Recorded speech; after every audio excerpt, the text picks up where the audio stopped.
Praise the lord. ఈరోజు దేవుని వాగ్దానము, నిన్ను విడువను, నిన్ను ఎడబాయను, నిబ్బరము కలిగి ధైర్యముగా నుండుము. యెహోషువ గ్రంథము 1వ అధ్యాయము 6వ వచనము.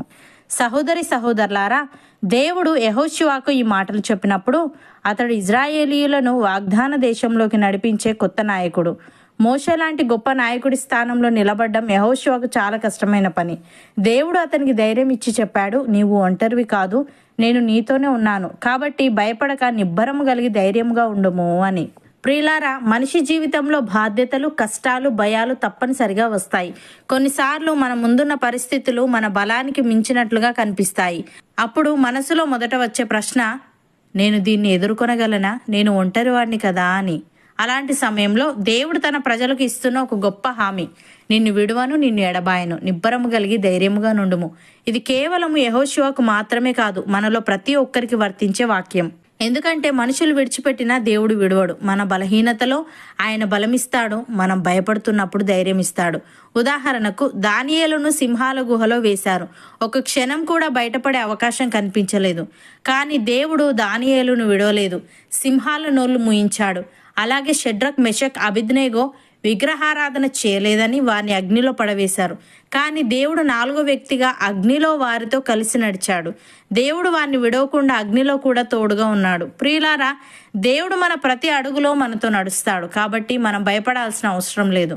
అయితే దేవుడు ఇచ్చిన వాగ్దానాలు నిస్సందేహంగా నిజమేనని, దేవుడు చెప్పిన ప్రకారం మనం నడవాలని, దేవుని సహాయం పొందడానికి నిరంతరం ఆయనను ఆశ్రయిస్తూ ఆయన కొరకు కనిపెట్టుకోవాలనే విషయాన్ని మనం గుర్తుపెట్టుకోవాలి.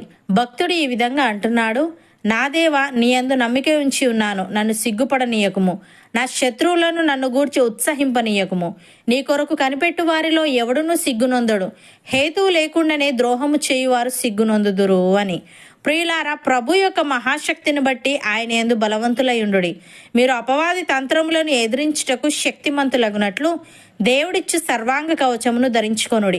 ఏలైనగా మనము పోరాడినది శరీరులతో కాదు గాని ప్రధానులతోనూ, అధికారులతోనూ, ప్రస్తుత అంధకార సంబంధులకు లోకనాథులతోనూ, ఆకాశ మండలం అందున్న దురాత్మల సమూహములతోనూ పోరాడుచున్నాము. అందుచేతను మీరు ఆపద్దినమందు వారిని ఎదిరించుటకును, సమస్తము నెరవేర్చిన వారి నిలవబడుటకును శక్తిమంతులగునట్లు దేవుడిచ్చు సర్వాంగ కవచమును ధరించుకొనుడి. అపోస్తలుడైన పౌలు తిమోతికి వ్రాస్తూ ఈ విధంగా అంటున్నాడు, నా కుమారుడా, క్రీస్తు యేసునందున్న కృపచేత బలవంతుడవు కమ్ము. నీవు అనేక సాక్షుల ఎదుట నా వలన వినిన సంగతులను ఇతరులకు బోధించుటకు సామర్థ్యము గల నమ్మకమైన మనుష్యులకు అప్పగింపుము.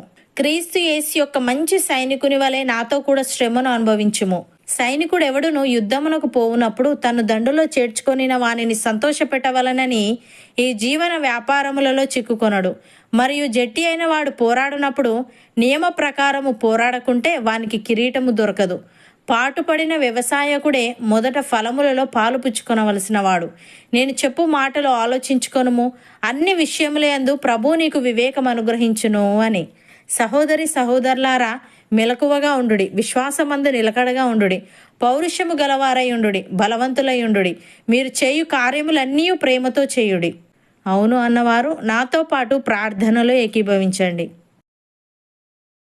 పరిశుద్ధుడా, ప్రేమగల తండ్రి, నిన్ను విడువను, నిన్ను ఎడబాయను, నిబ్బరము కలిగి ధైర్యముగా నుండుము అని ఇది యెహోషువకు మాత్రమే కాదు, మాలో ప్రతి ఒక్కరికి వర్తించే వాక్యమని, మా బలహీనతలో నీవు బలమిస్తావని, మనుషులు విడిచిపెట్టినా నీవు మమ్మను విడవని తెలియజేశావు. తండ్రి, నీకు స్తుతులు. దేవా, నీవు మా ప్రతి అడుగులో మాతో నడుస్తావు గనుక మేం భయపడకుండా నీవు ఇచ్చిన వాగ్దానాలు నిస్సందేహంగా నిజమేనని నమ్మి నీవు చెప్పిన ప్రకారం నడుచుకునే వారంగా ఉండుటకు సహాయము దయచేయమని, నీ యొక్క మహాశక్తిని బట్టి నీ యందు బలవంతులమై ఉంటూ మేము అపవాది తంత్రములను ఎదిరించుటకు శక్తిమంతులమగునట్లు నీవిచ్చు సర్వాంగ కవచమును ధరించుకునే వారంగా ఉండుటకు కృపచూపమని, మెలకువగా ఉండి విశ్వాసమందు నిలకడగా ఉండి పౌరుషము గలవారమై ఉండి బలవంతులమై ఉండి మేము చేసే కార్యములన్నీ ప్రేమతో చేసే ఆత్మీయత మాలో ప్రతి ఒక్కరికి నీవే అనుగ్రహించమని యేసుక్రీస్తు నామమున ప్రార్థిస్తున్నాము తండ్రి. ఆమెన్.